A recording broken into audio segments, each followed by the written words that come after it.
صرف تعلیم. جس ہستی نے اللہ کو آنکھوں سے دیکھ لیا ہو اس کو کسی چیز کی رغبت ہو سکتی ہے؟ جنت بھول جائے گی جب اللہ اپنا دیدار کرائیں گے، اب پردہ پوشی فرمائیں گے تو کہیں گے یا اللہ جنت نہیں چاہیے، تو چاہیے، بس تجھے دیکھتے رہیں، بیٹھے رہیں تصور جانا کیے ہوئے از لذت دیدارش خسرو چتما گفتن سر دادن جان دادن نہ دیدار یارے. امیر خسرو کہہ رہے ہیں کہ یا اللہ بن دیکھے تیرے لیے لوگ سولیوں پہ چڑھ گئے، آروں سے چر گئے، چھروں سے کٹ گئے. بن دیکھے تیرے عشق میں جب تجھے دیکھیں گے تو کیا حال ہوگا. از لذت دیدارش خسرو چتما گفتن سر دادن جان دادن نہ دیدار یار. تو جس ہستی نے اللہ کو دیکھا ہو ان کے لیے عورتوں کی کیا کیا کیا رغبت ہے. یہ صرف سکھان. ایک حدیث سنا دے، ما تزوجت وما زوجت الا بوحی من السماء نزل به جبریل. لوگوں میں نے جہاں شادی کی، میں نے جہاں بیٹھی تھی، پہلے آسمان سے وحی آئی، پھر میں نے قدم اٹھایا. اللہ کی قسم ہمیں سکھانے کے لیے.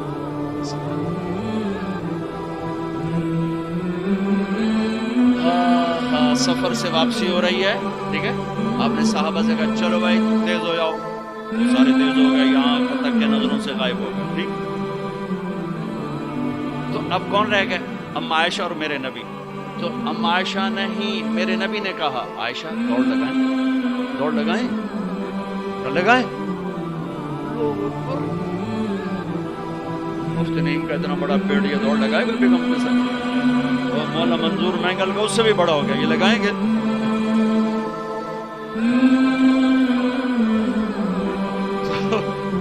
عائشہ دوڑ لگائیں، حجی لگائیں. تو حضرت عائشہ فرماتی میں آگے نکل گئی لیکن ابھی پیچھے رہے. پھر کچھ عرصہ گزر گیا، کئی سال گزر گئے، پھر ایک سفر سے واپسی ہو رہی. آپ نے کہا ہاں بھائی آگے جاؤ، تو سارے آگے جا گئے، اجل ہو گئے. آپ نے کہا عائشہ دوڑ لگائیں، کہیں لگائیں. تو کہا ان دنوں میں موٹی ہو گئی. تبدنت کا لفظ مجھے یاد ہے کہ میں موٹی ہو گئی تھی. تو جب دوڑ لگائی تو لیکن ابھی آگے نکل گئے. تو آپ نے کہا عائشہ ہذہ بتل کا تو میں برابر ہوں. اللہ کی قسم زندگی سمجھائیں. جہاد کا سفر سارا صحابہ کا قافلہ ہے، جنگ کا زمانہ ہے، دشمن چاروں طرف ہے، اور ہم اما عائشہ رضی اللہ عنہ اونٹ پہ بیٹھی اور ہاتھ لگایا تو ہار غائب. فرمایا میرا تو ہار کوئی نہیں، میں تو نہیں جاؤں گی، میرا ہار ڈھونڈو. تو میرے نبی نے نہیں فرمایا چل بیٹھ، اتنے لوگوں کو تو پریشان کر دیا. تو پتہ نہیں میں نے سبق پڑھانا تو میرے پیچھے پڑ گئے. طلبہ میرا انتظار کر رہے ہیں. آپ نے کہا بھائی عائشہ کا ہار ڈھونڈو. سب ڈھونڈنے میں لگ گئے. شام ہو گئی، سورج چھپ گیا اور ہار نہیں ملا، اور اس کے بعد تلاش بند ہو گئی. اندھیرے میں کہاں ملے گا؟ اب کیا ہوا؟ پانی رات کو عشاء میں ختم ہو گیا، فجر کی نماز کا وقت داخل ہونے والا ہو گیا اور پانی کوئی نہیں، تیمم کی آیات نہیں اتری. لوگوں نے ابو بکر کو تانے دینے شروع کیے، تیری بیٹی کی وجہ سے اب نماز کا کیا بنے گا. ابو بکر غصے میں آئے اما عائشہ کے خیمے میں. تو اللہ کے نبی گود میں سر رکھے سو رہے تھے. اب آپ تو باپ تھے، تو آ کر اب گود تو سکتے نہیں، اور چہرے سے دوری تیری وجہ سے ہی، اور یہاں پسلی میں ماری انگلی، زور سے انگلی ماری. تو کہتے میں ایسے سخت ہو گئی تاکہ میرا بدن حرکت نہ کرے کہ کہیں اللہ کے نبی اٹھ نہ جائیں. تو چہرے سے غصے کا اظہار کر کے تو اللہ نے آیات تیمم اتاری. اس موقع پر تیمم کی آیات پہلی دفعہ 8000 سال میں یہ ہونے لگا ہے. بھلا مٹی سے آدمی صاف ہوتا ہے اور گندا ہو جاتا ہے؟ اللہ کہا نہیں، فتیمم، چلو تیمم کرو. اب سارے صحابہ میں خوشی کی لہر، اور سعد بن عبادہ کہنے لگے اے آل ابو بکر، یہ پہلی تو نعمت نہیں ہے جو تمہارے گھرانے کے طفیل ہمیں ملی ہے، اس سے پہلے بھی بڑی نعمتیں تمہارے گھر کی طفیل ہمیں ملی ہیں. اللہ نے تیمم کی آیت اتار. میرے نبی نے قافلے کو نہیں چلایا، یہاں تک کہ حضرت عائشہ نے کہا اچھا یا رسول اللہ اب چلیں، ہار کو چھوڑیں. پھر میرے نبی چلے، اور جب اونٹنی کو اٹھایا تو ہار اس کے نیچے پڑا ہوا تھا. وہ سارا باہر ڈھونڈتے رہے، ہار نیچے چلا گیا تھا گر کر. یہ میرے نبی کی زندگی ہے. یہ مینگل صاحب سے کہتا ہوں پڑھائیں، مفتی نعیم سے کہتا ہوں یہ زندگی پڑھائیں. ان کی بیویاں ان کو دعائیں دیں، ان کے ماں باپ ان کو دعا دیں، ان کی اولاد ان کو دعا دے. وہ باپ نہیں ہے جس کو دیکھ کے بچے ڈر جائیں، وہ تھانے دار ہے، تھانے دار بیٹھا ہے. وہ استاد نہیں جس کو دیکھ کے شاگرد ڈر جائے، وہ تھانے دار ہے. وہ خامد نہیں ہے جس کو دیکھ کے بیوی سہم جائے، وہ تھانے دار ہے. خامد وہ ہے جس کو دیکھ کے بیوی خوش ہو، باپ وہ ہے جس کو دیکھ کے اولاد خوش ہو، استاد وہ ہے جس کو دیکھ کے شاگرد خوش ہو. اگر زندگی کو نکھارنا ہے، ضبط کرنا سیکھو، برداشت کرنا سیکھو، غصے کو پینا سیکھو. یغلبن الکریم ویغلبہن اللئیم. اللہ اکبر. میرے نبی نے فرمایا اخلاق والے پہ بیویاں غالب آ جاتی ہیں اور بد اخلاق بیویوں پہ غالب آ جاتے ہیں. لَأَنْ أَكُونَ مَغْلُوبًا كَرِيمًا أَحَبُّ إِلَيَّ مِنْ أَكُونَ غَالِبًا لَئِيمًا. میں اخلاق والا بن کے بیوی سے دب کے رہوں، یہ مجھے پسند ہے اس بات سے کہ میں بد اخلاق ہو کر، کمینہ ہو کر بیوی پہ غالب ہوں. لئیم بد اخلاقی کیا کہ جس کو ہم کمینہ کہتے ہیں.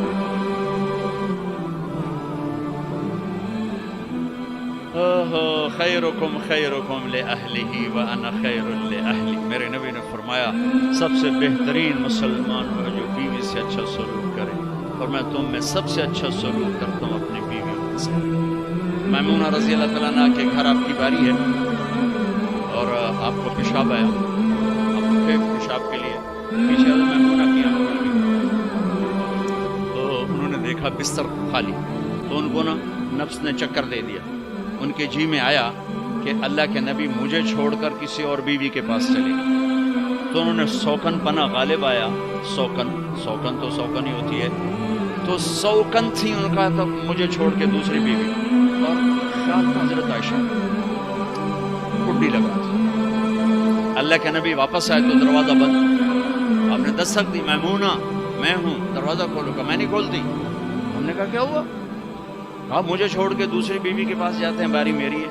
آپ نے کہا اللہ کی بندی انی حاقن، اور مجھے زور کا پیشاب لگا تھا، میں اس لیے گیا تھا. کہا نہیں کوئی پیشاب نہیں ہے، مجھے پتا ہے. ہم نے کہا میمونہ میں اللہ کا رسول ہوں، میں کبھی خیانت کر سکتا ہوں؟ پھر ان کو کرنٹ لگا، اوہ یہ میں نے کیا کیا؟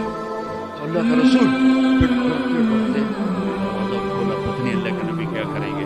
آپ اندر آئے اور مسکرائے اور جا کر اپنی چارپائی پہ لیٹ.